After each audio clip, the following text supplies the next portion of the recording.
সকল পাপ আজি হইয়া গেল মা পরে পাপির সকল পাপ আজি হইয়া গেল মা দেওয়ান বাগে জন্মের খুশিতে আনন্দের জোয়ার বহে সৃষ্টিতে বাবা তোমার জন্মদিনে আসে গঞ্জা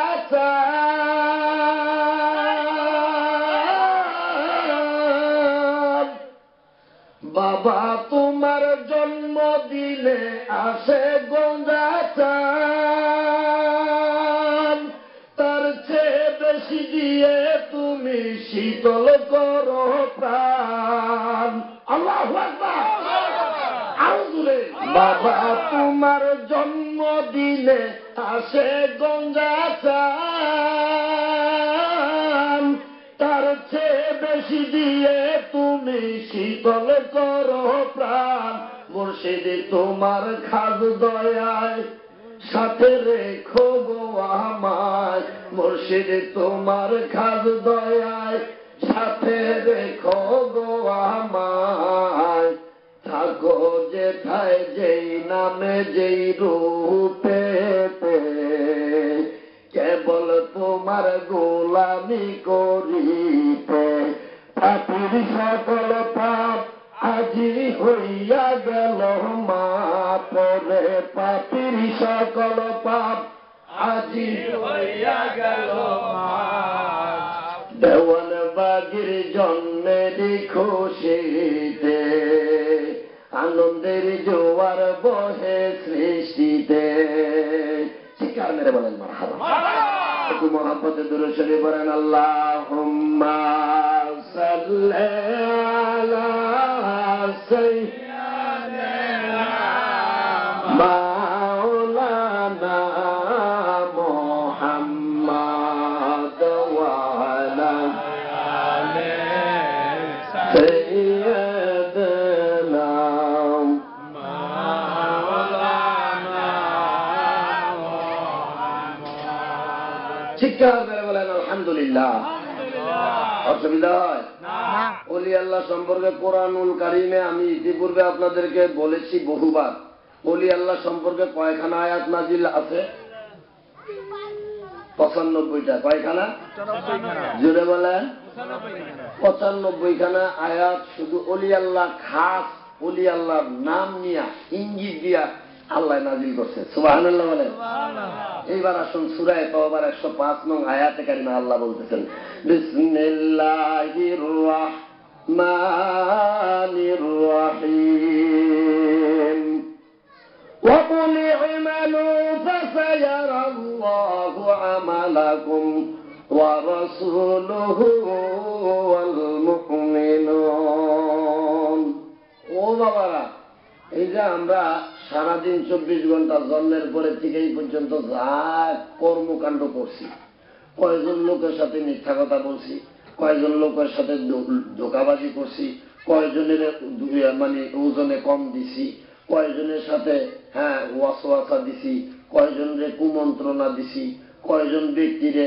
আমরা মনে কষ্ট দিছি কয়জন ব্যক্তির গীবত করছি ছগলখড়ি করছি কুচ্ছ রটনা রটাইছি এরপরে কত ওয়াক্ত নামাজ কাজা করছি আমার ধন সম্পদ থাকার পরেও আমি পরিপূর্ণভাবে যাকাত দেই না এইরকম যত কর্মকাণ্ড আপনার জন্মের পরের থেকে এই পর্যন্ত করছেন সমস্ত কর্মকাণ্ডগুলো আল্লাহও জানে তার প্রিয় রাসূলও জানে এবং মুমিনগণও আমাদের এই কর্মকাণ্ডগুলো সম্পর্কে অবগত চিৎকার মেরে বলেন আল্লাহু আকবার আরো জোরে বলেন আল্লাহু আকবার মুমিনগণও জানে কে জানে মারহাবা বলে কি গো মুমিনরা জানে কিভাবে এখন যুবকগুলা এখানে কিছু শিক্ষিত যুবক যদি থাকেন আপনারা বুঝবেন আপনারা যারা ইসলামের ইতিহাস বা এই সোনার বাংলাদেশের সমাজ নিয়ে ভূগোল নিয়ে পড়েন বা বিভিন্ন দেশের কোন দেশের মুদ্রা কি টাকা কি কোন দেশের রাজধানী কি এই রাজধানী কি এবং ওই দেশের প্রেসিডেন্টকে রাজাকে প্রজাকে কে উজির নাজির সেনাবাহিনী বিমান বাহিনীর প্রধানকে নৌবাহিনীর প্রধানকে পুলিশের প্রধানকে এইরকম সম্পর্কে ইতিহাসগুলা জানে। জানার পরে ওই ওই প্রধান নেতা ফেতাগুলা নামের পাশে কিন্তু তাদের গুণ কর্মকাণ্ডের কথাও লেখা আছে। আছে না নাই? জোরে বলে। ওরে বাবারে, চেঙ্গিস খার পুত্র দুষ্ট বাদশাহ হালাকু খান, এই হালাকু খান, হ্যাঁ, 1258 খ্রিস্টাব্দের 10ই ফেব্রুয়ারি, হ্যাঁ, ইরাকের বাগদাদ আক্রমণ করছে। আক্রমণ কইরা তার সৈন্য দলবল নিয়ে আক্রমণ কইরা 90 লক্ষ মুসলমানকে হত্যা করছে। নাউজুবিল্লাহ বলেন। কয় লক্ষ? যদি বলেন 90 লক্ষ। যদিও হাসতেছি, কোন একটা রহস্য আছে, কোন একটা রহস্য আছে। এবং কি আব্বাসীয় গোত্রের শেষ খলিফা, আর খলিফা নাই। এই আব্বাসীয় গোত্রের আব্বাসীয় খলিফা খেলাফত শেষ, ধ্বংস করে দিছে একবারে। আর আব্বাসীয় খেলাফত, হ্যাঁ, আব্বাসীয় গোত্রের কোন ব্যক্তিদের মাধ্যমে জগতে প্রতিষ্ঠিত হয় নাই। শেষ খলিফা হযরত মুতাসিম বিল্লাহরে, হ্যাঁ, হত্যা কইরা, হ্যাঁ, তার এই রাজ দরবারের, এই খলিফার রাজ দরবারের সামনে ঝুলাইয়া রাখছে। আর আমাদের তাজকিরাতুল আউলিয়া নামক যে কিতাবটা লিখেছিলেন, এই কিতাবের লেখক, ওনাকেও হত্যা কইরা বড় লাইব্রেরির সামনে ঝুলাইয়া রাখা হয়েছিল। এই দুষ্ট হালাকু খান 90 লক্ষ মুসলমান হত্যা করছে ইরাক আক্রমণ করে 1258 খ্রিস্টাব্দের 10ই ফেব্রুয়ারি। কিন্তু শেষ পর্যন্ত মাত্র 8 থেকে 10 জন লোকের কাছে যাইয়া একবারে বর্ষতা স্বীকার করছে, হার মানতে বাধ্য হয়েছে। ওই 8 থেকে 10 জন ব্যক্তি ছিল স্পিরিচুয়াল সায়েন্টিস্ট, অর্থাৎ, হ্যাঁ, আধ্যাত্মিক বিজ্ঞান, এলমে মারেফতের বিজ্ঞান, তাসাউফ বিজ্ঞানী। হ্যাঁ, চিৎকার মেরে বলেন মারহাবা। আরো দূরে যেই লোক 90 লক্ষ মুসলমান এবং কিছু ওলি আল্লাহর মাইরা বানাইতে পারে, এই লোকটা যায়া 10-12 জন ব্যক্তির কাছে যায়া হতবম্ব হয়ে গেছে, আশ্চর্য হয়ে গেছে, বিস্মিত হয়ে গেছে।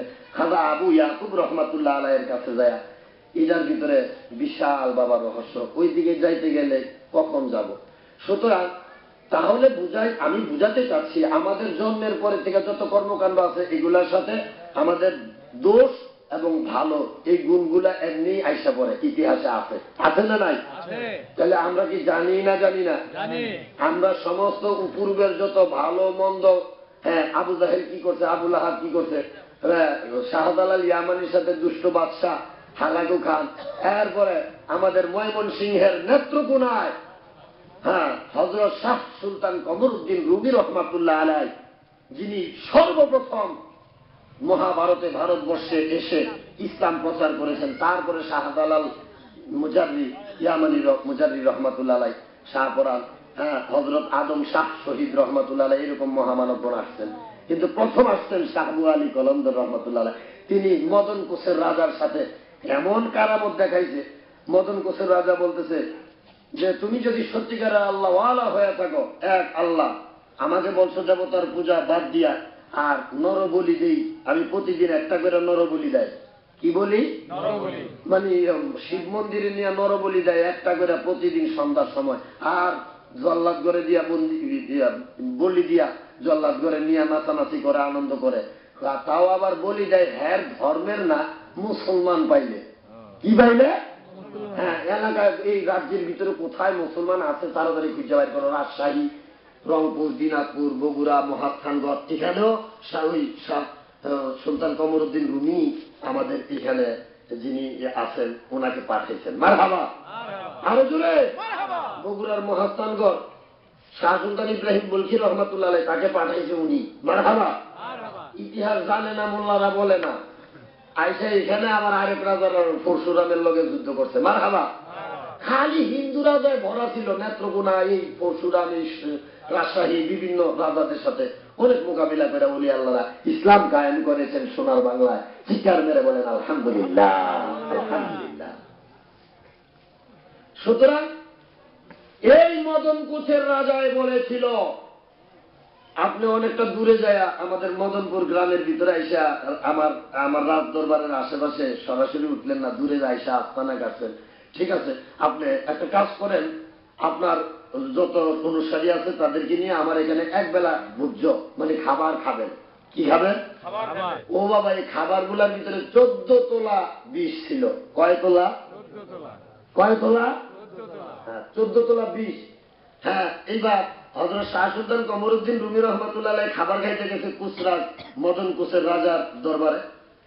যাওয়ার পরে তিনি একটু মোরাকাবা করলেন যে এইভাবে আহ্বান করবে আমাদেরকে, হ্যাঁ, অতিভক্তি অতিভক্তি, একটু সন্দেহ সন্দেহ লাগবে খাবার টাবার পরিবেশনের অবস্থা দিয়ে। তো মোরাকাবার ভিতরে যায় দেখে হ্যাঁ, এই পুরা খাবারগুলার ভিতরে তার অনুসারীদের জন্য যে আহারের ব্যবস্থা করছে, সমস্ত খাবারগুলার ভিতরে 14 তোলা হ্যাঁ বিষ মেশানো আছে। এই কথা বলার সাথে সাথে তার অপর একজন সঙ্গীকে বললেন যে তোমরা খাবার যখন খাইবা তখন বিসমিল্লাহ বইলা আল্লাহর ধ্যানে খেলে মোরাকাবার হালতে খাইবা। এই খাবারগুলার ভিতরে বিষ আছে, তবে আল্লাহ চাহে তো, সে যেহেতু আমাদেরকে পরীক্ষা করতে চাইছে যে ওলি আল্লাহ হইলে কখনো বিষ কাজে লাগবে, বিষে তাদেরকে ক্ষতি করতে পারবে। মানুষের বানানো কোনো বিষ কেন, মানুষের বানানো আউলিয়ারা তীরে ডান্ডে বাজে গারদাস আজ হাওয়া। যে ওলি আল্লাহদের ভক্তদের দিকে যদি কোনো ব্যক্তি তীর নিক্ষেপ করে, মুহূর্তের ভিতরে ওলি আল্লাহ ওই নিক্ষিপ্ত তীরটা থামায় দেয়। সুবহানাল্লাহ বলেন। তো এখন বিষ প্রয়োগে কাজ করবে না। এইবার চক্ষুটা বন্ধ কইরা হযরত সাহাবু আলী কলন্দর রহমাতুল্লাহ আলাইহি মদন কুসের রাজাকে বলল, আপনিও আমাদেরকে ভোজ্য আহারের জন্য বসেন। তিনি বলতেছেন, না, আমি আজকে মেহমানদারি করব, আপনারা মেহমান, আমি মেজবান, আপনারই খান। কয় না, আমার কাছে এলহাম এসেছে, সমস্ত খাবারগুলোর ভিতরে 14 তোলা বিষ মেশানো হয়েছে। কয় না না, কি বলছেন?